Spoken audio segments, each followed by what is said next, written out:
Hi everyone, I'm Zahra and I'm a software engineer and Tech major ambassador from Mauritius. Before getting started, I would like to thank um, basically the GDG Lafia for this incredible opportunity to speak at the Devfest. Without them, we would not be speaking about Rummy today, which is in fact our topic. So um, today we'll be looking into creating Rummy, which is a card game using Flutter, Gemini, and Firebase. Now, the goal of this is not to show you uh, a game, but it's to show you how we can integrate AI agents inside of a mobile application. Now, you might be asking yourself, okay, Zara, why you chose a card game for this demo?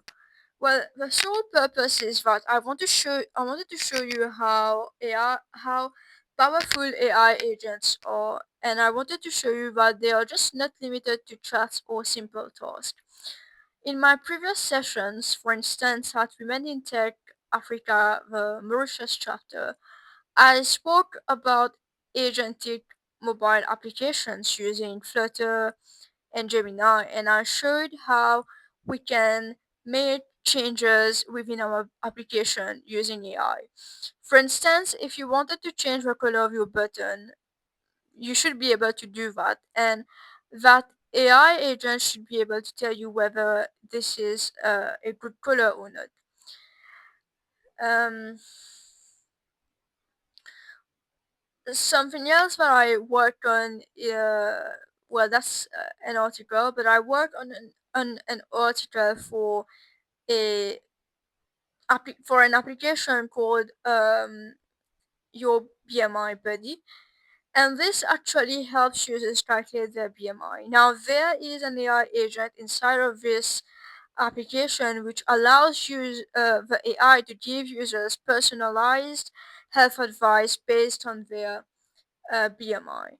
It can even send them notification for goals that they have set, etc., etc. Now, I wanted to show you that AI agents can go beyond that. We can build something different. Now, can an AI play game with us? Can it make strategic, smart decisions? Well, yes, and today we'll be looking into how. Um, okay. Uh, this is our table of content for me to show you how we'll be spending our time together today. So first we will start with a quick introduction, then I will show you the final product demo. We'll move on talking about agents and how they evolved, the connection with generative AI agents. Then I will show you uh, how Firebase AI tools work under the hood, and then we'll get started with some codes. But let us start with our introduction. I wanted to, during this introduction, tell you how I built this application. It's very important to me because uh, it was not as straightforward, right? And of course, it has an an AI agent in it, so it's quite special. So let me tell you how this came about. Later, you will see that there are some images that I have used inside of our application, some of which I have used Gemini to create. So I have taken an original image and asked it using prompts to generate other images for me, which would look like the kind of the same but doing different things. I will show you later. So I use Gemini for it, and then I coded the whole logics for this game, right? I had to give it to write the different rules that we will be having, uh, basically. And when I started writing this application, of course, we needed to set these rules because we need to know as such how this game is going to come about. But I also wrote, I researched a lot about different algorithms that we could use. Initially, this game did not have uh, an AI agent in it. It was just using algorithms to basically play the game. But then after it worked properly, then I kind of introduced this AI agent. So to do this, I used a test-driven development approach because I wanted to see if the logics were working correctly before making the whole mobile application and everything. So I coded, I wrote some unit tests and our logic and my logics, and then I tested it. And only after it was working, that I started coding the mobile application. I mean the different screens and everything to make it beautiful using Flutter. And then also that's when I introduced the AI agent. So that's how I approached it.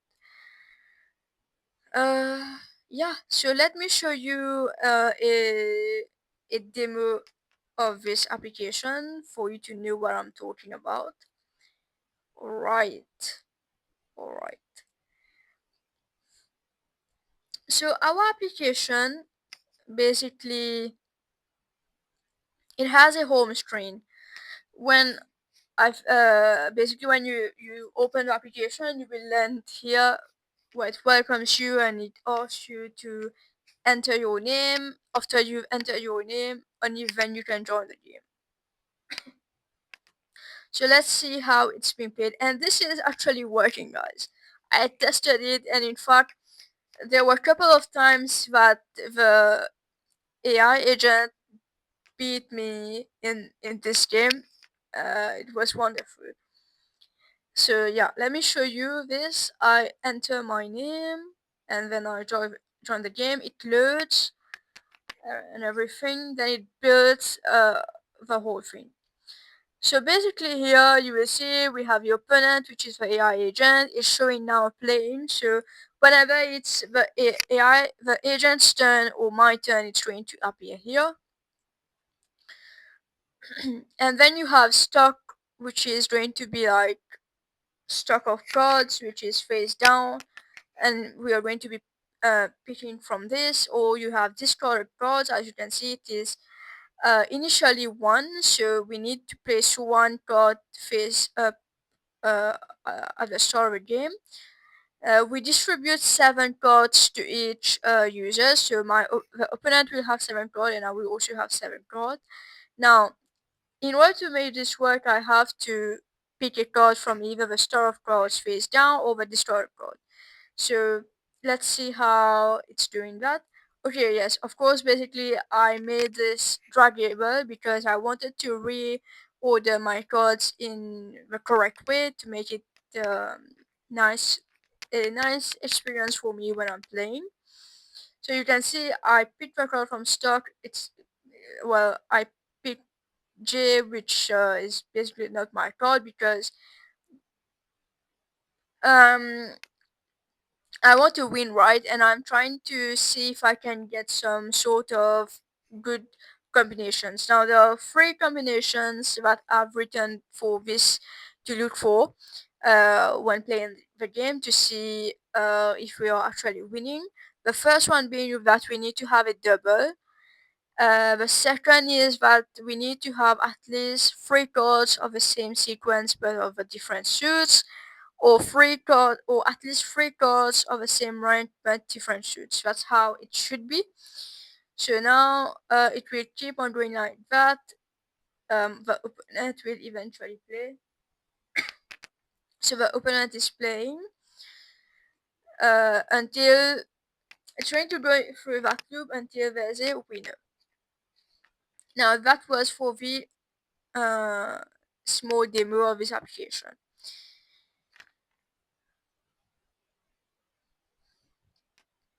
Now for us to be able to build this game, we have to first understand some concepts, some terms, and some terminologies. So let us get let us dive into this, right?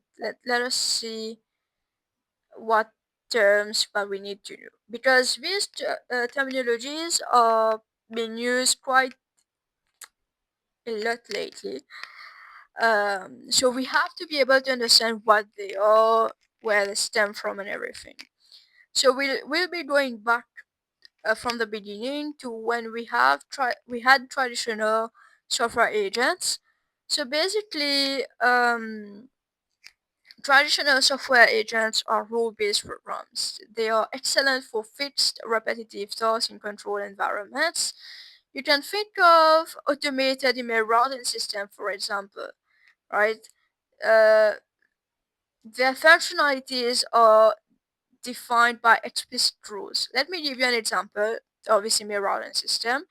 Let's say that you need to set some rules. I will set a rule: if I receive a mail from the GDG Lafia, then it should move my mail in a specific folder. Only then move my mail into that specific folder. So you can see that it is very explicit. It cannot do other things than what it has been set to do. So this is why it is rule based, right? Now, it has a few functionalities. First one being rule execution, where it will carry tasks strictly as it was programmed. Task automation, which handles repetitive processes such as data backups. You have structured input handling, which basically works best when the data is clean or formatted, such as IDs. You have predictable outcomes, which produce the same results every time, ensuring reliability in routine operations. Manual updating, which requires human intervention whenever workflows or business rule change. Now, uh, traditional agents have been evolved into AI agents now. As you can see, the term itself says AI agent, which means that it is intelligent. So let us understand what this AI agent uh, is. So basically, AI agents can be thought of as smart computer programs that can perceive its environment. So it can make decisions, it can take actions to achieve specific goals, and it can do that. It can take actions basically after. Well, it can do that only after it's taken some decisions. So it's always going to be acting in a three-step loop. First, it's going to perceive, then it's going to decide, and then it's going to act, right? So, for instance, how would that AI agent perceive its environment? It would do that by taking information either from sensors, user input, or databases. Then it would decide onto uh, whatever best response or next move, and it can do that by using any logics that it has, or the AI model itself, and then it act right. It performs an action like sending a message or changing a system setting. Now let's take an example of a chatbot in customer support. Right? How will it act in this? How will it work in this three-step rule? It has to perceive, decide, and act, right? So it's going to be taking customer questions. Basically, it perceives those customer questions, and then it's going to decide on whatever appropriate answers that it can give, and then only then it's going to send a reply automatically. Now that's how AI agents work. As you can see here, I've basically made a small diagram. Now this small diagram is saying that okay, agentic AI is a subset of AI agents. So what is a agentic AI, and how is it different from AI agent? Well, it's not different from AI agent. It's just um, taking some the functionalities. It's taking the functionalities of that AI agent, and then it's extending and going beyond that. And normally AI, agentic AI are a bit more complex because they can perform tasks in a multi-agent environment. So there will be several agents, different agents, which are going to be performing different subtasks in order to solve real life problems, right? An AI agent is just going to solve one problem, while an agentic AI is going to solve multiple problems at the same time. So it builds on a complex system. Now, agentic AI has different features, which makes it different from the traditional AI. The first one being autonomous decision making. So it's going to analyze situation, decides what to do next without requiring any human intervention. Then you have a goal driven action, which is going to work towards specific outcomes, learning and adapting, whereby the AI agent is going to learn and adapt on its own. Uh, and improve also over time by using interactions and results. It has advanced reasoning, so it can com- um, connect to multiple systems and manage complex workflows end to end. Now, some AI agents are built on a framework called React Framework. React Framework is not the typical JavaScript framework that you have, but they are something else. It's the Reason and Act framework. Now, what this framework is actually doing is that it's giving the model the ability to observe its environment, to reason about what to do next, plan the steps, and then act by using the right tool. That's basically what our React framework is doing. Now, let's take an example or a small example for you to better understand what it is. So, how so that you can understand its capabilities, right? So let's say that a user needed to know the itinerary for a weekend in Paris. The AI would plan for this and search for flights and reason on the best route. Probably search for hotels, and then it would refine the plan based on the price, and it would give this information to the users. So as you can see that it is quite intelligent, right? And this React framework is actually giving it more capabilities, so it's awesome. Now we have generative AI. Now generative AI is something that we all know about, and that we've been talking a lot about it. So let's understand a bit what it is, right?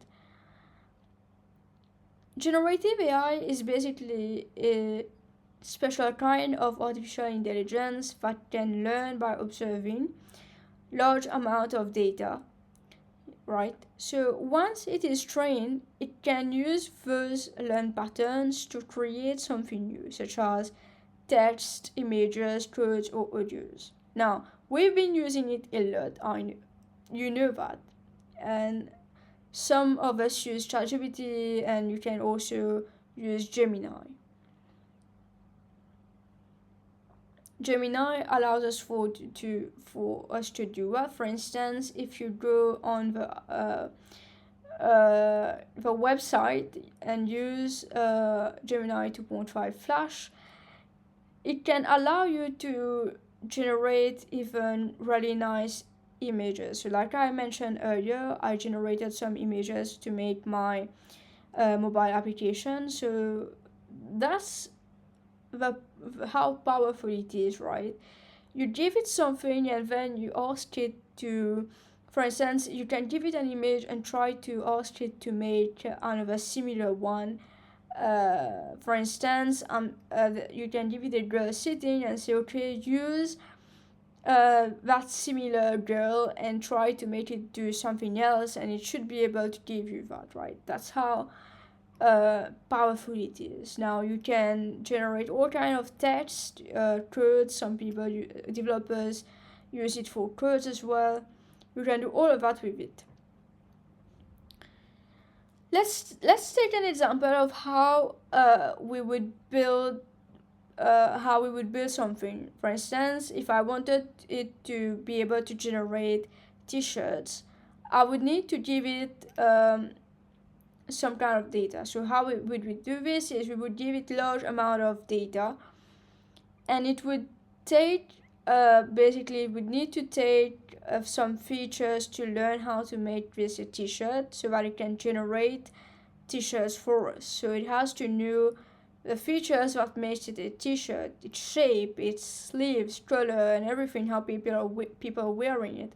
So it has to be given all of this information so that next time you ask it to generate a t-shirt and it can do that. Now, these generative AIs, they don't just memorize stuff, but they learn patterns and create new things over time, right? So they are constantly learning and doing new things. So yeah. Okay, so we have generative AI agents, and generative AI agents are even more powerful because we are combining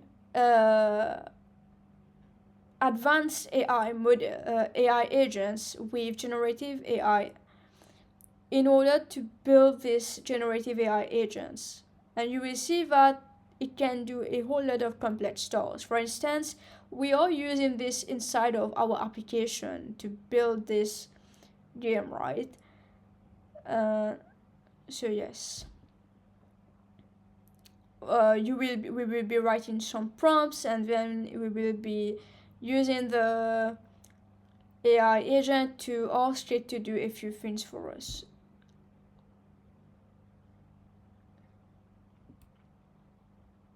So that's how it all came about. Now, you have something called Firebase AI tools. And this is what we will be using today. Like I mentioned earlier, we are using Firebase. And we are using it well because Firebase, basically, it has a few things that we need for us to build this AI agent. We don't want to reinvent the wheel. We just want to leverage onto what we have to make something nice, right? So basically, to be able to understand why Firebase AI tool, we have to look at its architecture. Firebase AI basically has Gemini integrated in it, inside of the SDK, and it acts as the agent spring. It has a framework which is called GenKit, and this is a server-side framework which is going to allow you to build, test, and deploy AI flows. You have the React pattern that we need also, because this is what's going to make the agentic behavior. And we also have something nice, which is the AI tools. Now, basically, this is going to allow us to send some functions to the AI agent for it to leverage on. You will see how shortly, right? But Firebase AI tools allow us to do all of that. Okay, so we'll get now started with some actual codes. Okay, so I will be adding a few links in the description, so that you can view like other thoughts that I had for this agentic app, and also articles. And then I will also be adding the link for the GitHub inside of the description. Now, of course, you can also create your to make this application. You can of course create your Flutter project. You can do this by using the command Flutter create, and you use your project name, or you declare the repository that I will be adding in the description, and then you can get started with doing some coding, or you can play around with the code and do whatever that you like. If you will already be if you will be using the existing code, then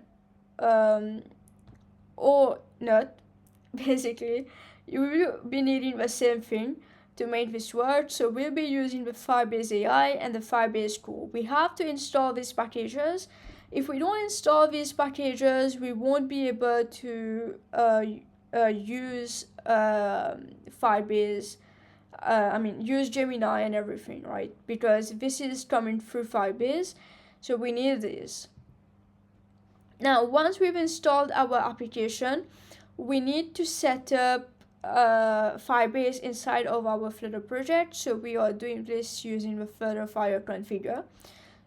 Flutter Fire configure is going to allow us to create a Firebase project, or we can even use an existing Firebase project. Well, it's up to you. For me, I'm creating a new one. And of course, you have to be authenticated to be able to do this. That's why the Firebase login. So if you're authenticated and you run the Flutter configure, and you should be able to create this project or choose from the existing one. So once you've created or chosen from the existing one, it's going to ask you to choose the configuration platforms that you want. So for me, I've chosen all. Then it's going to register your the different it's going to register Firebase onto the different platforms, and then it's going to create some app IDs and app keys for you to use. Now, something really nice about Firebase is that you don't have to worry about a few things. For instance, when it is configuring Firebase inside of your Flutter application, it's going to be creating a few files for you, which is Firebase JSON, Firebase Ocean dot, and the Google services.json. Now, these are created automatically for you. However, you still need to check if the Firebase option has the app keys and app IDs in it. Sometimes it tells you on your terminal that okay, it has already created the app IDs, but it does not necessarily add it inside of the Firebase option. So you need to check if it's there. If it's not, then you have to delete all the files and then run the command again for it to add the different app IDs and the keys there. Otherwise, it's not going to run your application properly. Now, to make this, after you've done all that, to make your application run without crashing, we have to add 2 lines of codes inside of our main method. The first one being Flutter widgets binding.entry initialized, because we're trying to bridge the gap between the Flutter engine and the platform specific codes, which is why we have to add this line of code. You also need to initialize the Firebase project, so you do it by the second line. If you don't do that, it's not going to run Firebase inside of your Flutter application properly. Yeah, and if you have already written some Firebase codes, it's going to crash your application, so we need to have this there. So now let's take a look at our first logic, right? So the first logic is the game controller. So you might recall that I've said that I started writing unit test and the logics first. So I'm not going to show you the unit test, but I'm only going to start showing you the game, the logics for making the game, because I believe that this is the most important part of it, right? And then we'll see how we can call it inside of our strings in the different widgets, so that we can use it as we need, right? Let's take a look at game controller. Okay, so game controller is basically the basic structure of my game. As you saw in the demo, I have my players and my tables that I need to create. So that's where I'm doing it. So firstly, I'm initializing a list of players and table. Then I create the getter method, which is the game state, because I want to be able to use this in my widget later when I want to call my players and table to check if we can proceed on playing the game. I basically need to check if they've been created to play the game, right? If not, then we have to create them. So that's basically what this class is doing here. So as you can see, in that class I've added the add player and the remove player methods. The add player simply pushes a new player into the list. If we needed to remove a player, then we would remove a player by their ID, right? So that's about it. Oh, sorry. Okay. We also are setting up the table. Now, normally in a real game, you have to create multiple tables, so you would have a list of table object. But here I'm using just one for the sake of this demo, which is why I'm creating it as such, right? Now the reset method is basically for returning the state of the game back to square one. So that's when we don't want us to have any table or any players. So that if a user wants to replay again, then it can reboot the game cleanly.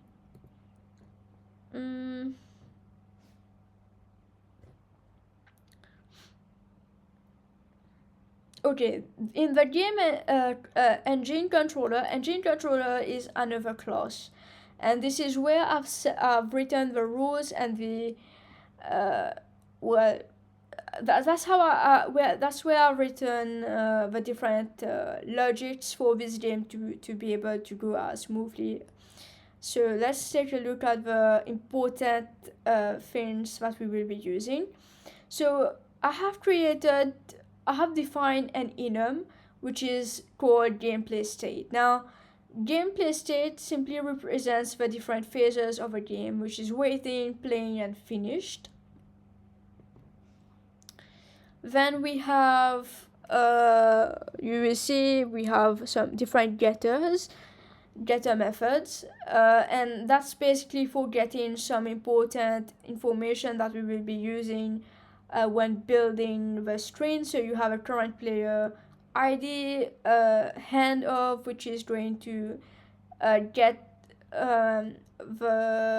what cards are in a player's hands, and so forth. Setup is an important method for building this game. Now, why are we using what is it doing, and why are we using it? Well, basically, when we start this game, we are actually having to reshuffle the deck. Then we are distributing 7 cards to each user, right? So that's basically what these methods are doing here. It's reshuffling the cards randomly, and then it's going to distribute the cards to different users. Basically, in this game, it's going to be 7 cards, and then it's going to be also setting up the cards as we want it to. For instance, initially there should be one card which should be face up, so it's going to do this for us.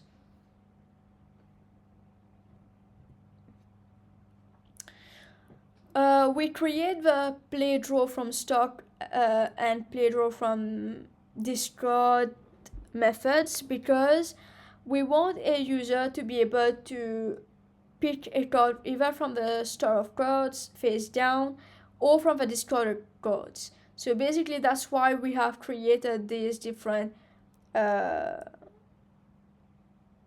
methods.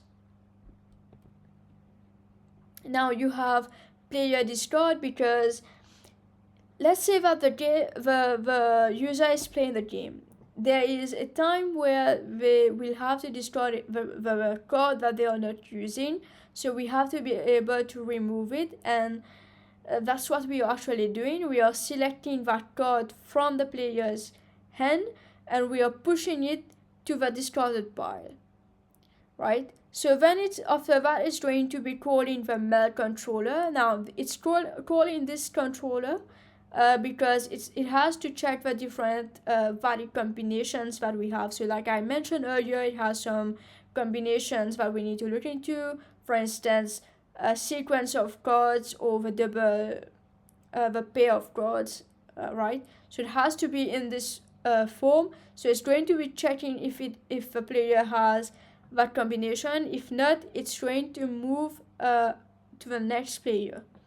So that's what it's doing. Here we are basically writing this method because we do not want a user to play 2 times, and we want to be able to move to the next player. So this is why this method. Okay. Now we also have to create an app agent. So this app agent is where we will be building this AI agent. So app agent is a class. Inside this class, we will be instantiating the Gemini model from the Firebase AI. And we will be setting some parameters. The first important parameter is the generation config. And this is basically setting low temperature so that we can play the game smoothly with the AI agent. And also we set the thinking budget to 0. Well, the only reason I've set this to 0 is because the agent was taking too long to think, and I did not want that, so setting it to 0 helped make the game faster. It helped make the AI agent think faster, right? So that's why I set it to 0. Now we are using Gemini 2.5 Flash. We set system instruction because we have to tell the AI who it is and how it should behave, and that's how we are doing it, using prompts. And then we will be giving the AI some tools to use. Now these tools are just some functions, some methods that I've written, and I've shown you that in the engine controller. So this is going to get passed inside those tools for the AI agent to know how to function properly. For instance, it should be able to draw from stock, or draw from discard, or discard a card, or be able to move on to the next player. So it should be able to do all of that.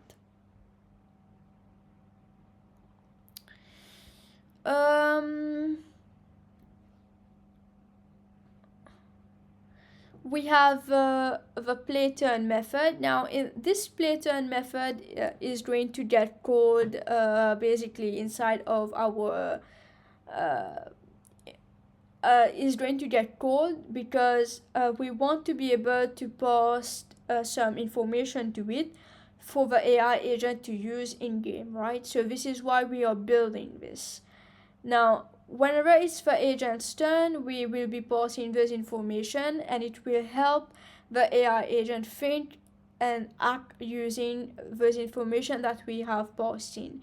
Now, those information can also be thought of as the state of the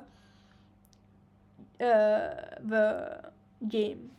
For instance, we will be passing what the agent has in hand. Then only then it will be able to think, okay, what it has to do to be able to win, what valid combination of cards that it needs, etc. So you can see here we are sending this through the send message method, and using this, Gemini will be able to think strategically. The apply method is basically a method which is going to allow us to do a very specific things. For instance, the Gemini is going to check what it can do and what it cannot do. Okay, we have this. Okay, now let's see how we can build this home screen. So home screen, I'm not going to show you like how to write Flutter codes. I'm only going to be showing you how we can call these different logics that we've created inside of the screens that we are building. I'm only going to be showing you the main functionalities. So, like I mentioned earlier, we have this home screen, and in this home screen, it welcomes us and it asks us to enter our name. So we are able to do this inside of a text field, and then when we tap on the join game, it will navigate us to the game screen. So when it navigates us to the game screen,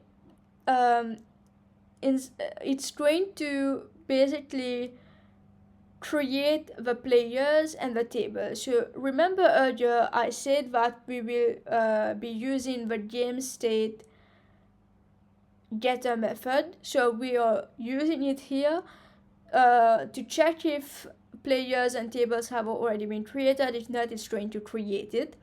Then we set up the game itself. So here we have to basically shuffle the deck like I mentioned, then we distribute the cards to each players, and we put one card face up and the rest of the cards face down, called stock.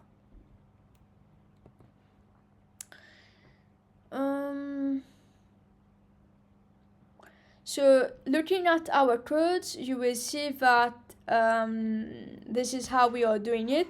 We create our player using this add player method. It creates the table, then it's going to create the opponent. Now the opponent join is actually going to be creating the player AI agent, right? So that's what it's actually doing. We have a method called setup game, which is basically going to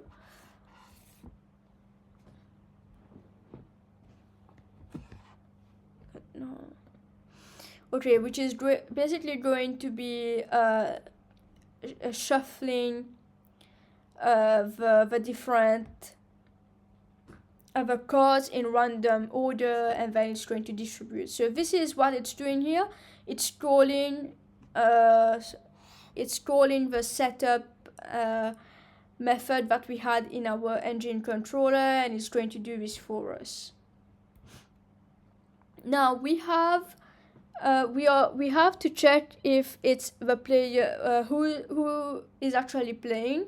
So this is how we will be doing it, and then we will be using it to build that part where it actually shows whose player it is, whether it is me or it's the AI agent. The AI agent being called opponent in this case. I have the draw from stock method that we are using here. So earlier we created inside of the engine controller player draw from stock. So we are actually calling it here, and then when we will need to draw our code, we will just be calling this draw from stock. It calls this method, and then it does whatever that it has to do behind the scene. It's going to call it, and then it's going to get you the one code from the stock of code that you have, and it's going to add it in your codes. So this is what this method is doing here. The distort is basically similar, but it's coming from the distorted pile.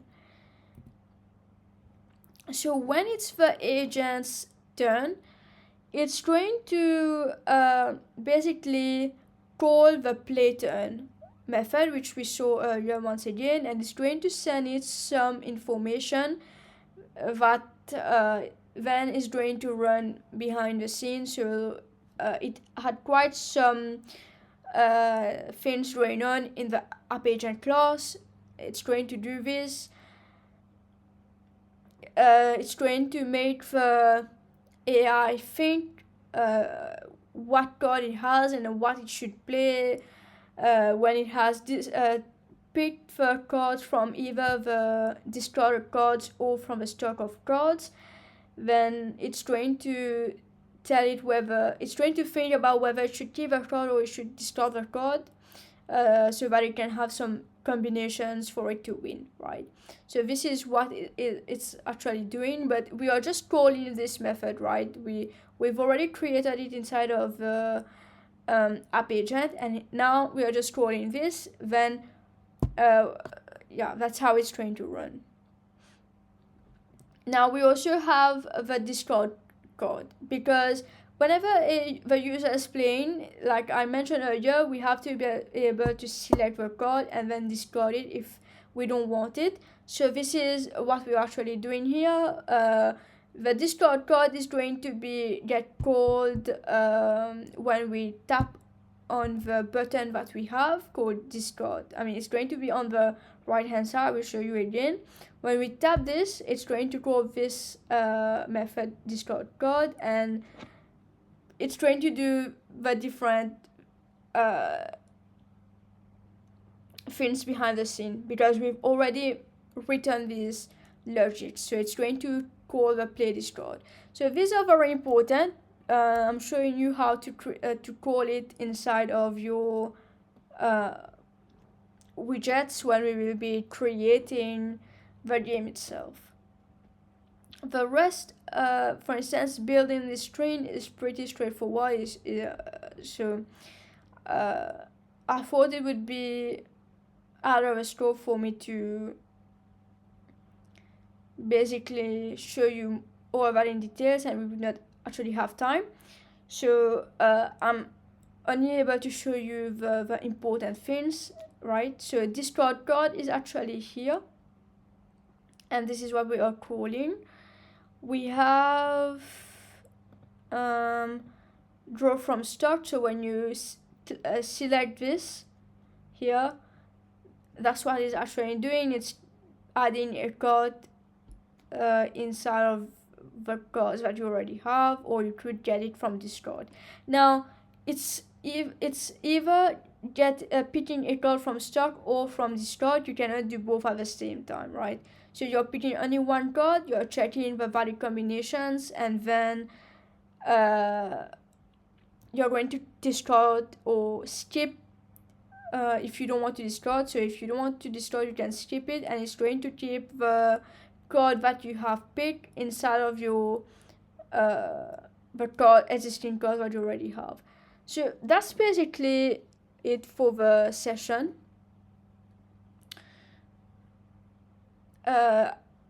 This was to show you how powerful AI agents are and how we can use it into different things. So I hope that you have enjoyed this session, and that it is